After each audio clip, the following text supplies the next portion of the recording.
All right, folks, this is Steve with Macro and Cheese. Today's guest is Bryce Greene. Bryce Greene is a writer, a student, and an organizer based in Indiana. His work focuses on media and geopolitical analysis and has appeared in Fairness and Accuracy in Reporting in other venues. He's currently pursuing a PhD in informatics, and he was most recently arrested during some of the campus encampments that have been put in place by students. I mean, just amazing uprising that I haven't seen even in history books since, I don't know, maybe we saw a little bit of it during the Iraq war and kind of the blowback that we saw from that. But it's been since Vietnam since I've seen something this incredibly invigorating and mobilizing. And Bryce recently was arrested during these protests on campus, and I wanted to bring him on to tell his story. He covers geopolitical issues, and so he's very up to date on Gaza. And I'd like to be able to get a little bit of background on the whole thing. I mean, most of us that have been following it, there's a whole group of people out there who have buried their head in the sand that this is not happening. And that old saying that if you ever wondered what was happening during the Holocaust, it's happening right now. This is what you would be doing. You'd be just ignoring it. And it's good to see students rising up. It gives me some hope for the future. So with that, bring on my guests. Bryce, welcome to the show, sir. Thanks for having me. Man, when I saw you get arrested, I mean, I was like, oh my God, this is real, right? Like, it's real. You're seeing it, just like the Gulf War Part 1, when you turned on CNN back in the day and you see the tracer bullets flying and all this stuff. And it's like, oh my God, we're really at war. And it's like, oh my God, we're about to have another Kent state here in the United States. It's just horrible. It looks like thugs as they attack the Black Lives Matter protests and so forth in the past. And now here we're watching it happen in Ivy League schools, no less. Oh my God, this means something will finally change. Tell me, what got you involved in the campus encampments and these protests? How did you get involved? Yeah, so I've been involved in the struggle for Palestine and the struggle to get America to end support for Israel for a few years now. As part of the leftist education that a lot of people get it far too late in life, but I was lucky enough to start mine around sophomore year of college. And one of the things that you learn about the American empire is this support for this country called Israel and the oppression of these people in Palestine. And the more and more you read about the broader history of empire, the more and more you realize that Palestine is really a microcosm of all of these trends and forces and all of these internal logics and processes that define American empire. And by studying Palestine, you can learn a lot about the system writ large. And so dismantling these myths that you have of empire is really the most important thing that someone can do in their life. You learn about all the evil being done in your name, how they lied us into war after war. They lied about Vietnam. They lied about the Gulf War, the terrorist wars in Central America. They lied about Iraq, Afghanistan, lied about Syria, Libya. But throughout all of this, they're lying about one war that's been going on for almost 80 years. And that's the war of the Zionist state, Israel, against the people of Palestine. And this is different in a way because not only is it involve all the death and destruction that is hallmark of American empire, is that there's a major organized constituency in America aimed at making sure that this war persists, making sure that no real solution has ever been found, and making sure that America, this machine, keeps supporting Israel no matter what. And this machine involves not just propaganda on the basic sense, not just like making marketing material, doing all these conferences and whatnot, but it extends to academia. They have professors who do nothing but write fawning stuff about Israel and about how awful anti Semitism is. It has media organizations, some of whom will just straight up hire Israeli intelligence assets. I'm specifically thinking of New York Times in this. But the general assumptions that the media class makes about what the world is, what America's role in the world is, what Israel's role in the Middle East is. You know, you always hear about this only democracy in the Middle East. So why are the kids fighting against democracy? You know, all of these myths contribute to a general climate in which the path of least resistance for institutions is to support Israel and support Israeli apartheid. That's really been the status quo since the 1967 war, the 6 Days War that started this phase of the occupation. But Every brutal Israeli incursion into Gaza or Lebanon or in general shakes that support a little bit. So in 1982, you had the invasion of Lebanon, brutal images coming across Americans' television screen. Eventually, Ronald Reagan tells Begin and the Israelis to stop, and they take stock of what they have. There's a big blow against public opinion. You have the Sabra Jatila massacre, further blows against public opinion. But of course, the lobby persists. Then you have the first Intifada. Again, more support for Israel is declining, but the lobby is still entrenching itself in American politics. And then you have the second Intifada, and then of course the Lebanon War in '06. You have Cast-led, Protective Edge. All these things keep happening, and the movement for Palestinian rights strengthens. But at the same time, the lobby is strengthening as well to defend against this shift in public opinion. But over the last few years, there's been a major sea change because, for a number of reasons, not only has the oppression gotten worse and worse, Gaza was unlivable before October 7th, before Operation Iron Swords, they were still unlivable, and people are starting to notice.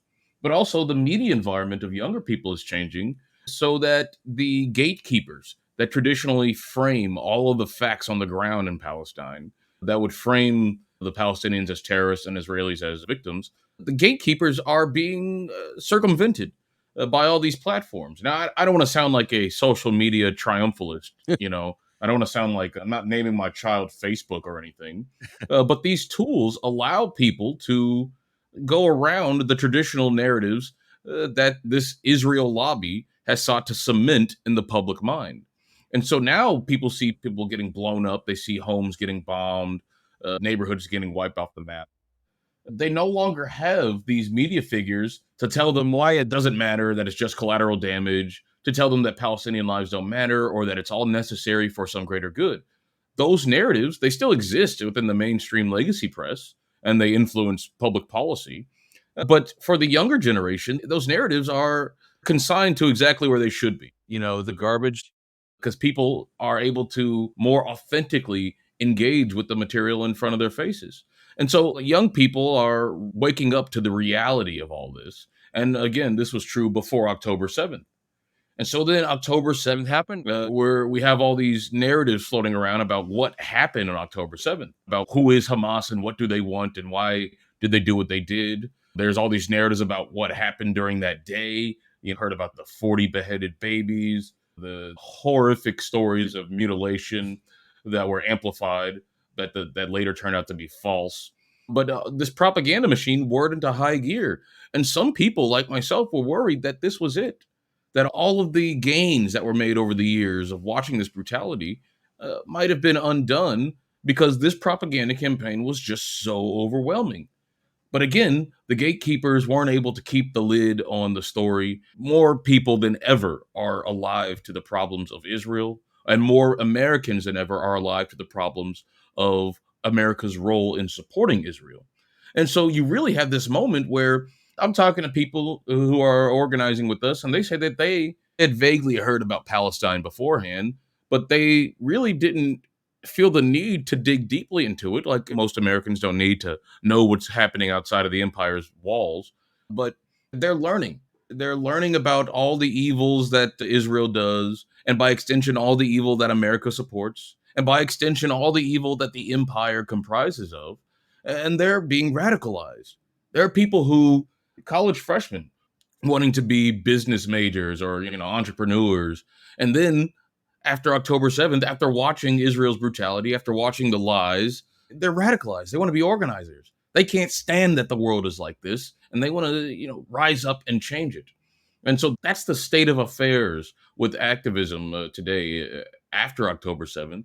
And you're seeing it culminate in these encampments, in all these young people in Columbia, Harvard, UT, UCLA, all these schools around the country. I think it's well into the hundreds, 170 something. But all these students are joining together, finding new ways to combat and analyze the systems of oppression that they're suffering from, but also complicit in. And so you have an interesting moment in history that's being seized right now.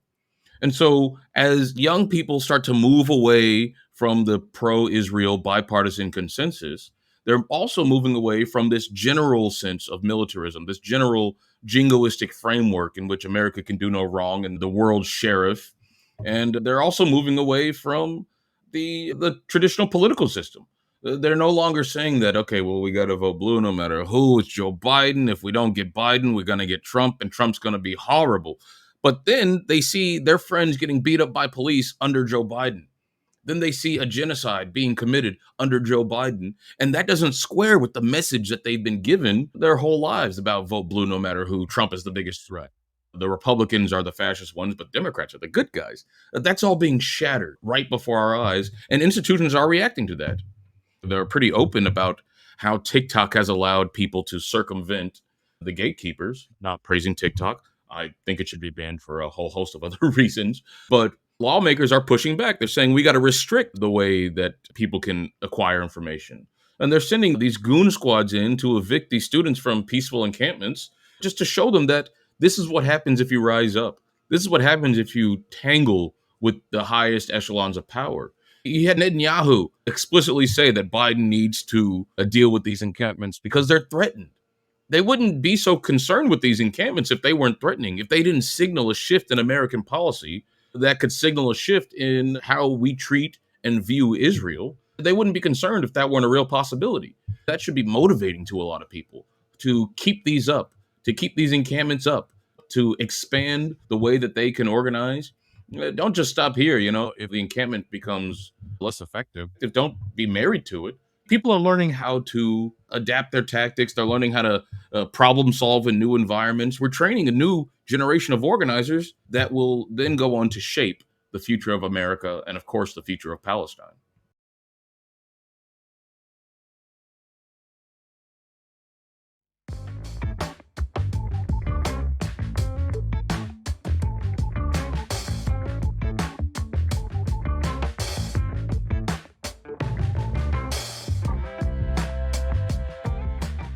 That's amazing the way you put that. Go back to the 2016 DNC and remembering the big protests of how the Democrats appeared to do Bernie wrong, and all the folks that earnestly put their hearts on their sleeve and put their money out there for that campaign, only to have the DNC crush it. And what you ended up seeing was infiltrators, of course. You saw infiltrators then. And then during even Trump's inauguration, as we had Occupy inauguration, you saw infiltrators come through there, breaking windows, doing things that would make the righteousness of the protests look bad. And now what do you see? You see naked aggression towards students by pro-Zionist pigs, quite frankly, literally going and violently attacking students, and the police and the media are putting their hands behind their back, kicking stones and looking around like, "What? I don't see anything." I mean, this is beyond just the standard police state US brown shirt tactics. We've gone to a whole new level where the Proud Boys that we were so worried about under Trump are basically the Zionists coming and attacking these students. What are your thoughts on that? The comparisons to traditional aesthetics of fascism are impossible to avoid. I mean, you have police standing by while I'm perfectly comfortable calling the Zionists fascist, both in Israel and in America. They're pro fascist. Amen.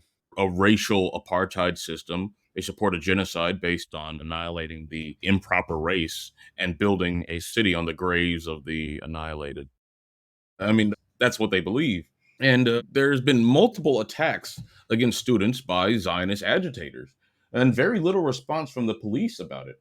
Even at our own encampment here in Indiana University, there are multiple instances in which Zionists would verbally abuse and sometimes physically harass students on the ground, and there would be little response from the police.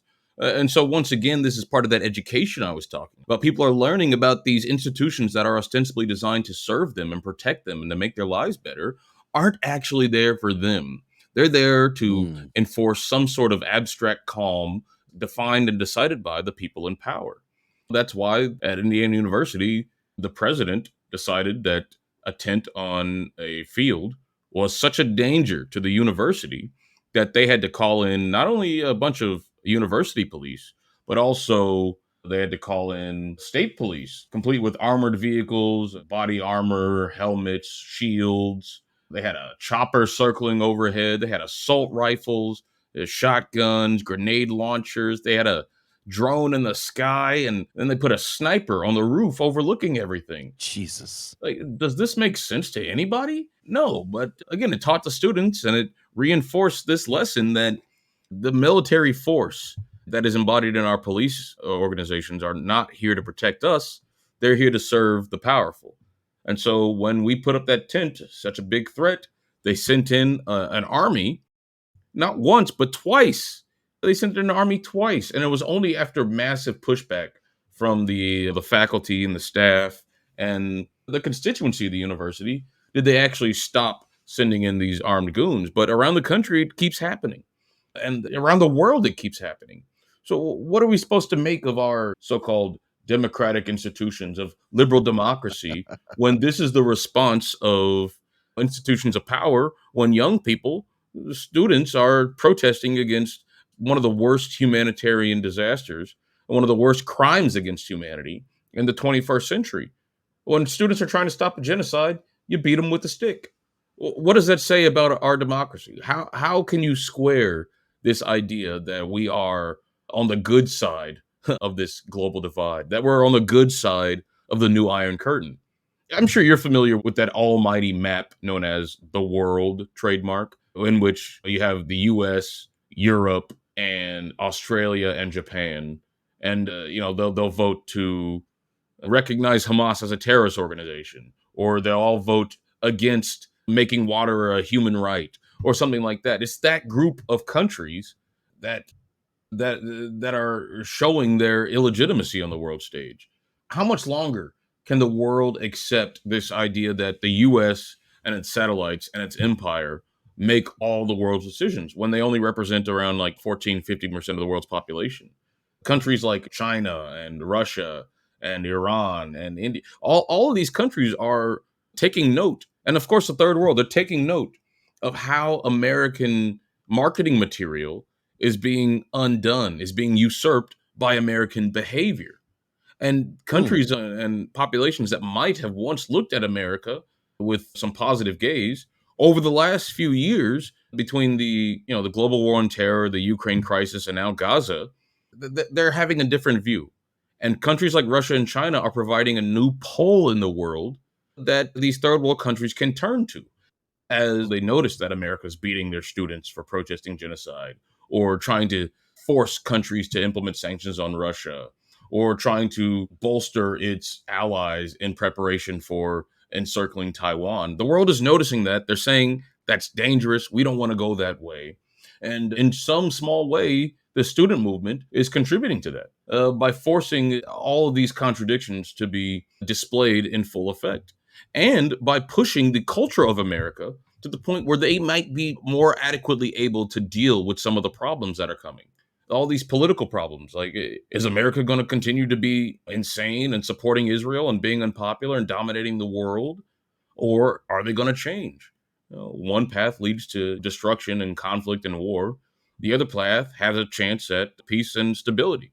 And what we do now, what the students are doing now, how people are reacting to this Gaza situation, to the genocide, this unfettered support for Israel, how people are reacting to that determines which path America is going to go down. And, based on what I'm seeing, I'm more and more confident that we're going to have the ability to actually change the world. Hillary Clinton came out the other day and basically did what she always does, opens her mouth and out comes a pile of insanity. And she basically crapped all over the students. So did Biden. They've each made the students out to be the bad guys. I mean, this is our future. This is the children that will inherit this country.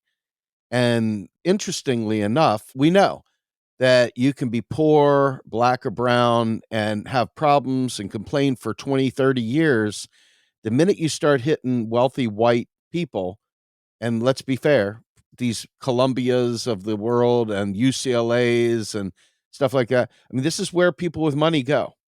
This isn't where the poor kids go. This is where people with money go. And all of a sudden, they're getting bashed. Do you think that this will bring about the kind of awakening? I hate that it requires a class difference like that to make any difference, But that is traditionally what it's taken every time, is for the precious rich kids to finally feel the pain, and then it becomes a thing. Your thoughts? This is, as any Marxist will tell you, that it requires these contradictions to cause these events that push major changes or ensure that major change is possible. People are aroused by when things happen. And that is a tragic truth about the human condition, is that it takes a lot of death and destruction to spur change. But the question for organizers and activists and people who are committed to radical change is, how are they going to mobilize the people in their community when one of these events happen, when there is a shock that awakens public consciousness, when there is one of these moments that you can seize to bolster your organizing capacity, bolster your institutions, and set the stage, groundwork, and foundation for a better world. And that's the real question. A lot of people are going to be waking up, and the question is, what can organizers do to put them to work and to channel that energy to a cause or a process that could eventually lead to the radical change that we talk about all the time? And that seems to be where a lot of previous organizing has failed, right? I keep saying, imagine if there was the organizing capacity we have now before October 7th. What could we have pulled off? Well, it's hypothetical. You'll never know, but you can only ensure that when the next thing happens, that you're organized and ready to go. Like the genocide in Gaza has been going on for decades. The deliberate starvation of children, the putting them on a diet, the de-development, the bombing of the airport, the not letting materials get in. They've been destroying that country for a while. And after Cast Lead, after Protective Edge, there were flare-ups of organizing. But imagine if they had been able to solidify in a bigger way. I mean, the only reason we're able to mount the response that we have been is because decades ago, people have been doing work. So we need to carry on that tradition in order to, again, ensure that this will be a moment that is a significant turning point in history. We can't let it go and let it pass. And that's what this moment means, I think. And with the students, and especially with the global moment, where you have the rise of China, Russia, and the BRICS bloc in general, you're going to have to develop these political movements and these political institutions to ensure that America doesn't blow up the world as its hegemony is being challenged, to ensure that there will be some sort of soft landing from empire, and that the people who are crapping on the students, the Hillarys and the Bidens and the Blinkens and all of them, don't get to dictate the future. January 6th has been a big part of our national discourse now, obviously, since Trump yielded to Biden. And that entire process became, I believe, a precursor to the tactics that would be used, and the rationale that would be used to crack down on leftist movements and leftist organizing, such as we're seeing now. It seems like even the additional IRS agents and the potential for stalking down political activists as targets for audits and things like that, as well as places like Cop City around the country, and the fact that these police are not Mayberry RFD. We don't have Barney Fife with a six shooter. The folks you see going into a raid in Iraq during the Gulf War, you see them wearing the same exact gear here at home today, Right. with the same weaponry, the same everything. How do you think that the event of January 6th and all that surrounds that has been leveraged to impact leftist movements as we move forward? Well, since 9/11, there's been a lot of inching, a lot of jumping towards the dystopian surveillance totalitarian state. When you had the warrantless wiretapping and the global war on terror, and the Snowden leaks told us a lot more about the integration with big tech companies. And of course, you have this development of counterterrorism, these imperial forms of violence that are typically directed abroad. They're now directed inside at the country's own population. During Occupy Wall Street, for example, the FBI was surveilling peaceful demonstrators under their counterterrorism protocols. And of course, when you say that someone's a terrorist or potential terrorist, That allows the security state to implement more drastic measures than they normally would. It allows them to convince the bureaucrats to sign off on all sorts of draconian surveillance. And so that was in Occupy Wall Street. That was over a decade ago. Indeed. Since then, we've seen the definition of terrorist expand. We've seen the capabilities of the security state expand. When Biden came into office, right after January 6th, his administration put together a list of new categories that they would call terrorists. And I can't remember the precise name of this report, but it included things like people who were radical climate activists or radical anti capitalist or anti imperialist. These identities were provided in a memo to the FBI and the Department of Homeland Security to guide them in their domestic counterterror activities. And so, if they're using the January 6th pretext to expand the security state into ways that, or into areas that have nothing to do with the people who did January 6th, to expand it to leftists, well, then it pretty much shows that this moment, this protest movement, is going to be surveilled in a similar, if not harsher, fashion. And we can tell that there has been some surveillance and that there has been some involvement of counterterrorism forces. I mean, the very fact that they're calling people terrorists and they're alleging links to outside actors means that they're trying to build a case for using some of the foreign intelligence surveillance on domestic people. Biden just renewed FISA. What FISA allows is for foreign intelligence targets, if they have contact with an American target, a domestic target, then the rules that prevent Americans from siphoning up all that data are relaxed because this person is now being included in a foreign intelligence data collection operation.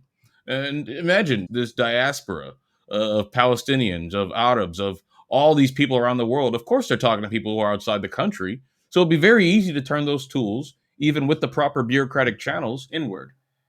And so that I think is the tip of the iceberg that activists should be worried about. They should be protecting themselves.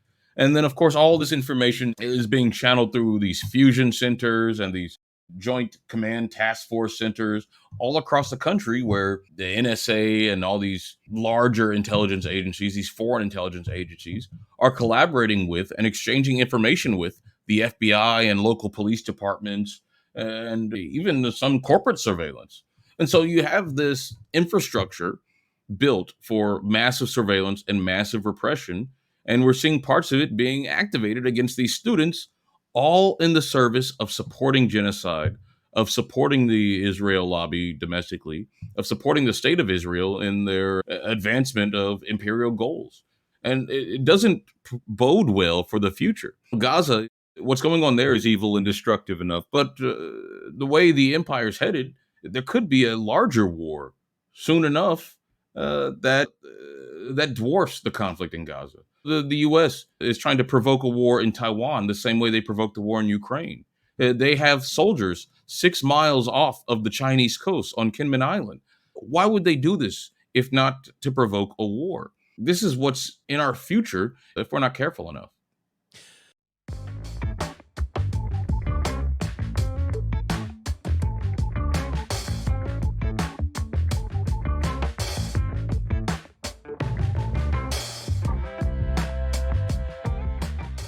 I think about what you just said in particular because these are a chain of events, but they're really not a chain of events. They're kind of a modus operandi. They're kind of the MOP, the method and procedure of empire, right? We go in, destabilize a region by putting military assets in places that we know threaten their sovereignty or, quite frankly, it's a hostile move. And then our media apparatus covers it up by basically being the mouth for the CIA and the rest of the deep state. And then the people that listen to The View and other normie stations repeat this ad nauseum at the water cooler, and it becomes the way it is. I'm interested in seeing what have been your experiences with talking with various students and others in this activist space. Have you seen the lights go on? Like, have you actually been there for that conversion moment where they go from normie to wide awake? It's more of a gradual process with some people, but one of my favorite kinds of interaction is when you see that seed being planted. is when a lot of students would come up to the encampment while school was still in session and ask us, "Well, what are you guys doing? This is America, so you're able to turn on, tune in, and drop out. You can set your social media filters to the point where you never see a lick about Gaza or the rest of the world at all. So you have a lot of people who are completely insulated and isolated from what's really going on, but they're curious about why there are a bunch of kids camping in a park on campus, and they're curious about why the campus decided to send in an army to evict them, and they're curious about why the kids came back. So they'll ask about what's going on in Palestine, what's going on in Gaza, what's going on in Israel, and you can explain it to them, even if they have no basis. You can say, "Oh, there's a group of people who wanted the land, and they kicked off the people on the land, and for the last 80 years, the people who got kicked off are fighting back." And that's what October 7th was. They understand that on an intuitive level. And the people who have tuned out, they understand. Again, this generation trusts the traditional gatekeepers and the mainstream legacy press and opinion makers. They trust them a lot less than previous generations have. So they're open to when people like me or other protesters are explaining the situation to them. We explain how Israel's oppressing Palestine. We explain how this is only possible with American weapons and political and diplomatic support. We explain all that, and they're like, well, that's pretty bad. That's awful. They don't necessarily know how to process all of that information. It can be a lot. Oh, yeah. I remember the first time I learned that America was evil. It was a lot, but you planted the seed, and with any luck, they'll be able to go forth and research, or at least have a different perspective when they're given the traditional narratives about American superiority and moral clarity and purity and whatnot. Blah blah blah. We're seeing a lot of people go on that path. In fact, some Zionists, some people from the pro-Israel groups on campus, they've come by, stumbled through in the middle of the night looking for trouble, but we de-escalate. We don't want to start anything, so we just talk to them. Say, "Oh, what do you believe? What do you think we believe?" And you'd be surprised at the number of people who come away being like, "Well, I misjudged you guys. I didn't know that you guys weren't a bunch of terrorists. I didn't know that this was happening in Palestine. I didn't know that Palestinians couldn't go on the same roads. And I didn't understand how they had to do checkpoints." So again, that's one of those moments that gives me hope, that even though people have been propagandized in the most brutal way possible to accept some of the most brutal things possible, the indomitability of the human spirit says that they can be made to understand sometimes. And we're seeing that light go on in some people. That's an impact we're making. And some people who might have understood these things, but not necessarily seen what they could do about it, we're seeing the light go on for them. They're saying that not only do I know that there is injustice, I don't have to sit back and watch it happen and cry, at night. I can go out into the street and fight. I can go out and do something, organize my community, talk to my neighbors, make the change happen. What is it? Be the change you want to see in the world. Uh-huh. People are learning that is possible and that they can do that. That's amazing. One of the things that I think really radicalized me on this space, and I'm older, I'm 55. And so some of these things, I'm a late bloomer. I wish I would have started learning the things you learned at the age you learned them. It took me a whole lot of Republican thinking, a whole lot of right wing living, the way I was raised, the community I was in, etc. So it's been a life of breaking away from things I thought I once knew and relearning the way things really are and having a dialectical perspective on things. One of the things that jumped out, though, is what Zionism is all about, kind of like why they do what they do, and more importantly, what do they do? And some of the issues of just literally snatching a Palestinian's home and claiming it for their own illegally, like this is part of the deal. This is what we do. The settlements, the absolute dehumanization of the Palestinian people.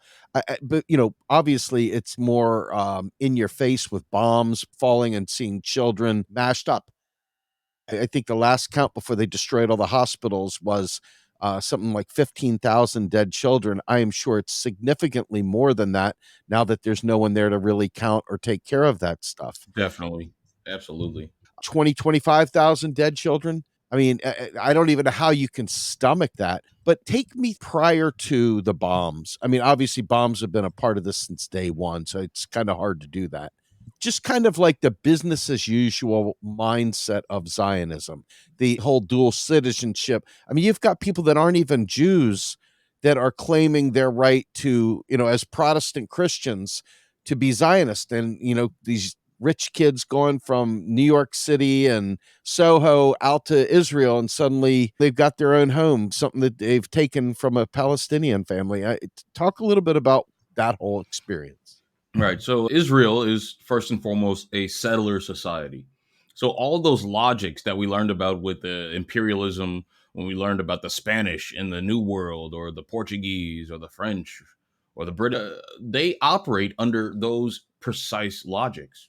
The movement of Zionism can trace its roots back to the late 1800s, around 1880, when European Jews were politically motivated to form their own state. This was during the rise of nationalism in general, where people were starting to ethnically identify with the geographic area. In the 1880s to right before World War One, the movement settled on this place called Palestine, which was talked about as a traditional homeland for Jewish people. But the Jewish diaspora in Europe was completely separated from the Mizrahi Jews that still lived in Palestine. But still, they viewed this land, it was in their stories that were passed down, as theirs. And they viewed themselves as God's chosen people.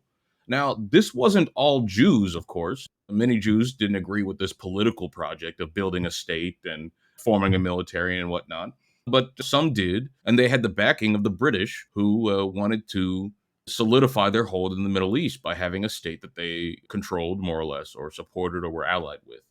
And so this mentality that they could go in and take the land was baked in from the beginning, regardless of who was there at the beginning. The land of Palestine, of course, was inhabited by people. The Zionists, in their writings, they explicitly said that these people would have to go, and that they didn't really care how it happened. They just needed their homeland. They just needed the Holy Land to themselves. And so, with this arrogance, the day-to-day interactions after the Nakba, after they expelled 750,000 Palestinians from their land in 1948, the day-to-day interactions have been colored by this ideology. The state of Israel is driven by a logic of expansion. So this means not only blatant land grabs like in 1967, but it also means slower land grabs like settlers.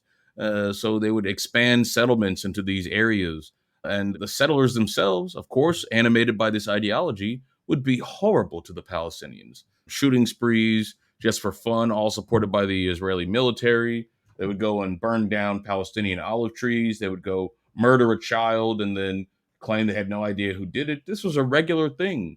And this is what colored the Palestinians' resistance for so long. And of course, if they weren't being attacked by settlers, if they were within this military occupation directly, they would have to undergo checkpoints, arbitrary searches, military violence that is uncontrollable. I mean, it's a really brutal situation. This logic of the state that they're the chosen people who own this land and can do whatever they want, it gives the state the legitimacy to enact these apartheid rules, to make separate roads for Palestinians, to allow settlers to go crazy on Palestinian civilians. And of course, ultimately, to allow for the horrible wars that Israel launches on Palestine, and especially this most recent, most brutal genocide. And so all of that doesn't happen in a vacuum. All of the destruction we see on our screens today is happening because of this ideology, because of this framework that puts Palestinians at the bottom of the totem pole, and that puts a certain group above all others. The recently Israel passed a national law that officially defines the state of Israel as the home of the Jewish people, not the home of its citizens, not a state for everyone around the world, but for Jewish people specifically. And that means that while Jewish citizens, of course, of Israel are treated as first class, while non-Jewish citizens are treated as second class, even Jewish non-citizens of Israel are treated better than the non-Jewish citizens of Israel because they've expanded the ownership of the state, or the state's mandate, to include everyone in the world who can claim a Jewish heritage, which is contrary to almost any other state in human history. But again, this logic shows how much they're willing to exclude Palestinians. During the debates for this law, the Palestinians in the Israeli Knesset, the parliament, the small faction that are able to get elected there, well, they tried to include the language that would make sure that Palestinians, that non-Jewish citizens of Israel were included in this rule, and they were rejected. So this is an explicitly ethno-supremacist declaration from the state of Israel, as if you needed it written down. I mean, the reality on the ground said it enough, but they're willing to write it down. They're willing to thumb their nose at international norms. As long as the Americans let them do it, they can do whatever they want. They can say things like the children of Gaza have brought this on themselves. They can say things like the Hague will not stop us. They can do all that because with the US military and empire on their side, no one can really stand against them. Again, that seems to be changing. The world is no longer tolerating US hegemony, Israeli lawlessness, and American people are starting to tolerate it a hell of a lot less too. Everybody has grown up hearing about the Holocaust that occurred in Nazi Germany and the horrors of Auschwitz and all the other concentration camps and so forth that were set up during the Nazi regime. And it's horrible. I don't think anybody would stand for genocide for the Jews, even, right? For anyone. Like, it's horrible, abjectly horrible, just straight up horrible. That said, as I watch people use the term never again and totally skip it on the Palestinians and watch the crocodile tears, the outright fake crybabying, the cry bullying, the shaming that occurs using these tropes to pull on your heartstrings. How does a sane person deal with that kind of gaslighting? I mean, it is obviously on its face horrible to think of any Holocaust, much less 8 million Jews killed in one way, shape, or form during the Nazi regime.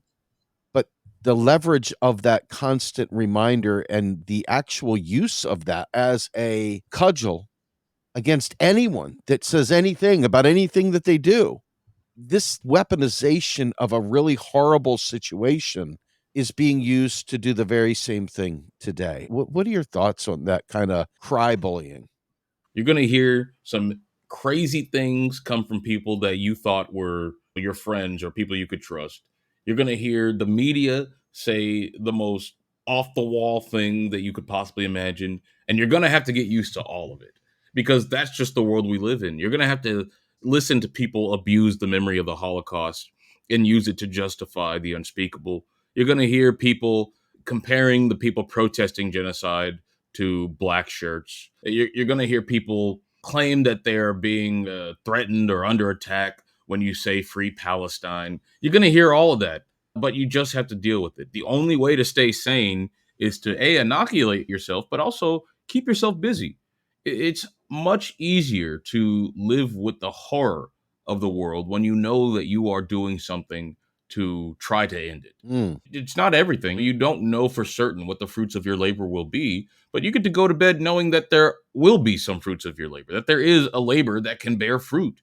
And knowing that and being around people who similarly understand the reality of the situation, who are oriented to the realities of empire, of Zionism, of America, of Israel, of capitalism, that's definitely a far better way to stay sane. You can joke around with people who you know their heart is in the right place. It's much harder to joke around with people when you know that they're completely oblivious.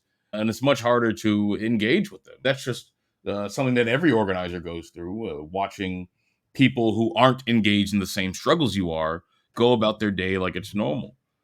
Back when I was in classes, before I was banned, I was, sitting there in class watching the news go by, watching hospital get blown up, watching a neighborhood get blown up, just scrolling, then looking up, having to answer a question in class, and just trying to code switch. Doing that enough will make you crazy. But it's getting down to talking to organizers and with like minded people who are fighting the good fight. That's the only way you're going to even come close to keeping your head on straight.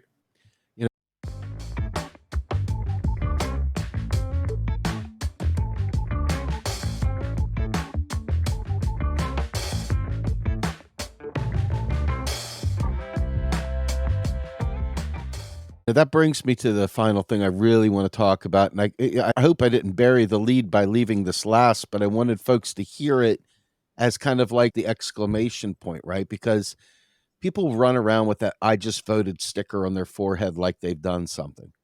Like somehow or another, playing in the oligarch Olympics, they have done something. And you've already expressed, whether explicitly or indirectly, the fact that we're literally living in a Biden funded genocide right now. I'm not here to stump for Trump or stump for Biden. I'm here for the things I'm here for, which are anti capitalist, which are anti war, which are for the working class, the people, ending empire, doing this, that, and the other. And lo and behold, Bryce Greene gets arrested. And we've seen videos, we've seen thousands and thousands of cops beating people up in the streets, George Floyd. The list of police brutality is so ridiculously long. How do you even remember them all, right? It's like you've seen one, you've seen 1,000. Tell us about your experience with getting arrested on campus. You're right. I was arrested on campus. I was arrested on the second day of police violence on at IU. We started the encampment on Thursday. That's April 25th. Well, hours before, the school had met and changed the policy for putting structures in the field. Prior to that, you were allowed to put up tents. You just weren't allowed to stay the night. But the administration got together in the middle of the night. They had heard our announcement for a rally that they linked to these other encampments around the country. And they said, no, you're not allowed to do that. After we set up the tents, they then sent in some local IUPD, the campus police, who then told us to leave. And then they sent in the state troopers as backup. The local Bloomington police seemed to not want to get involved. But the state troopers came in, again, with all that military get up that I was talking about. And they cleared the camp, but then they left. The next day, people came back and set up the camp again, and it was fine. Then the day after that, the state troopers came back. And this is the day I got arrested. I was on the field with the bullhorn. I later learned that the police scanner actually had my description and labeled me an instigator. You know how it goes on, a black man with an afro and black shorts and a blue shirt. Yeah, and so I have a recording of that audio. But I was arrested, and it seemed that it was very clear that they were targeting me because I was hanging behind, trying not to be arrested. I was helping people up and telling them, like, okay, you go get some water. Like, it's okay. They got the tent. Like, fall back. But an officer locked eyes with me, and then I started backpedaling. I was like, this isn't good. But then he pointed at me. He started chasing me, pushed through the crowd, and then he pointed at me. He said, "Don't run." And as someone who doesn't want to die, I did not run, and I was arrested. So I was arrested and they took us in for processing along with, I think, something like 30 something other people. While in processing, they gave me the letter that stated that I was banned from IU Bloomington campus for a year from 2024 to 2025. I asked them, I said, hey, well, do you guys want to change this to 2024? So I'm only banned for a day. Well, they said no. But later, after I got released, after I got processed, booked, and all that stuff, after I got released, I get the sheet back. They change it from 2025. They cross it out, and this is like in the paper, and they make it 2029. Wow. So I get a 5-year ban. So I'm banned from campus for 5 years. I'm still technically a student. I'm still able to enroll in classes technically, but not able to go physically on the campus without risking a level 6 felony. So that's one of the ways in which the university and our American institutions support Israel by punishing the people who speak out against Israel, who speak out against America's unfettered and unconditional support for genocide. They arrest them, then they ban them for 5 years. It's very obvious that they want to discourage people, discourage their students from engaging in any organizing. And that's a tragedy because we're fighting against some of the most horrific issues in our time. And our university is directly connected to it through study abroad programs, partnerships with companies that help Israeli apartheid. I mean, we're one of the Lockheed Martin's partnership institutions. We're complicit in this genocide, and the administration is punishing people like me and others who speak out against it.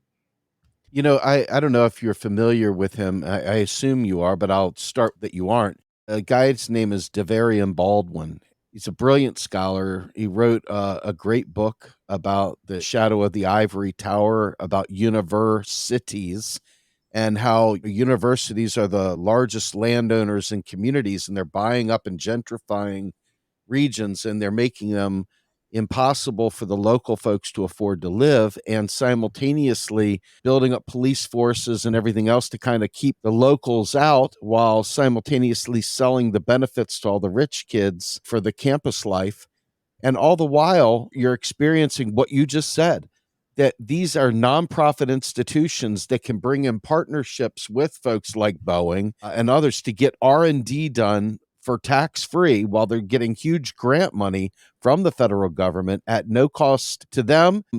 Because I'm an MMT podcast, I got to be clear, not taxpayer dollars. The idea here is that these universities are literally cleaning cash. They are literally a a mob like entity, enabling the worst of the capital order through these militarized research and development grants that allow students to get plugged in with their internships with these large military contractors, basically the companies that are enabling genocide. Your final thoughts? Yeah, I'm glad you pointed out the taxpayer thing. I mean, that's a common talking point that our taxpayer dollars are going to support X, Y, and Z. But the MMTers know a little bit better. It's more complicated than that.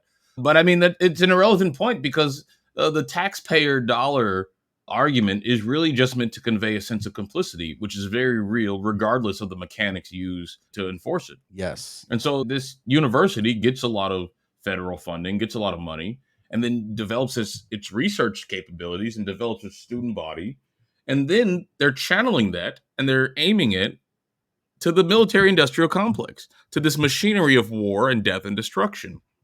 And so it's a really perverse way of laundering public money and public funds and resources to some of the worst actors in the entire world. That's really what we're fighting against. There's been a push for universities to become less like universities and more profit driven, numbers driven, more like real estate companies that own a lot of land and are evicting people, or more like hedge funds that have a lot of investments that they need to take care of, or just corporations in general, where they view students not as pupils to be nurtured and developed and sent into the world, but as potential labor stock Mm.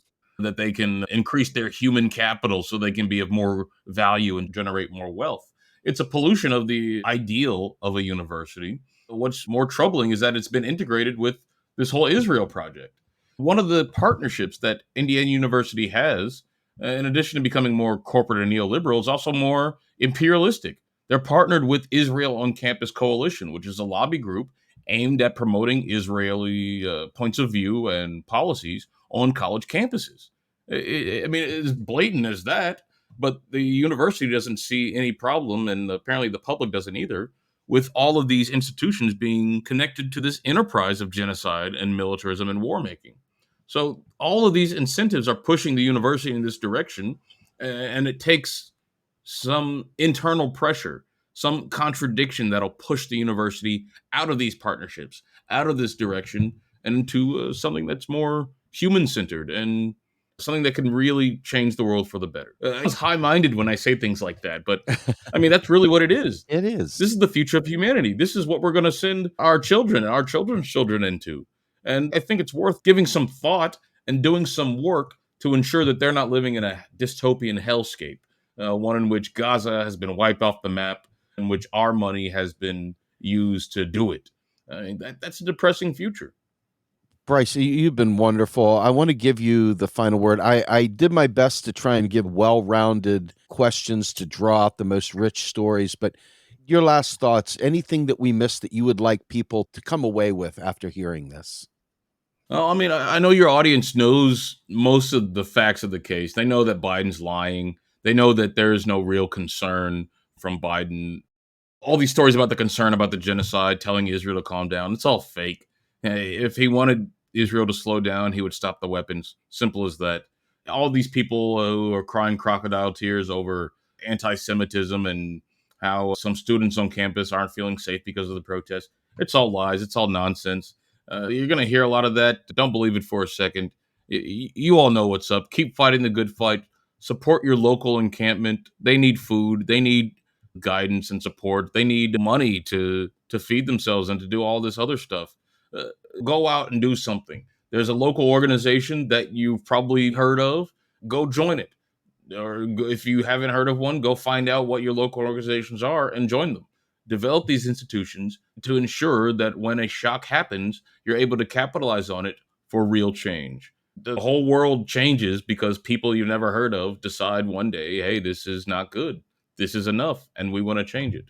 If you want to support our encampment, I can send you like a link to a PayPal or Venmo. Absolutely. We have a extras part of this, and we also have show notes, curated, edited transcripts. So whatever you want to put in there, we'll make sure it gets in there. Okay, absolutely. I'll send that over to you. You got it, man. Well, listen, Bryce, it has been an amazing talk. I really appreciate the time you took today. I hope I can have you back on. Last time I talked to you was about Ukraine on Status Quo. It's nice to have you over here on our podcast, Macro and Cheese. I really appreciate your work. You're a voice of reason. And I got to tell you, you gave me hope, which I have been like starving of, have not had any hope at all. But just hearing how you interacted with the Zionists that came into the camp and just said, "Hey, listen, maybe you can hear something different." That just really was powerful to me. So I want to thank you. It's possible. Yes. It's possible. Most of them are insane. Let me be clear. So be safe. But every so often, someone is actually eager and curious. Well, you gave me a lot of hope, sir. I appreciate it. All right, folks, my name's Steve Grumbine. I'm the host of Macro and Cheese. This is a part of Real Progressives, which is a 501c3 nonprofit.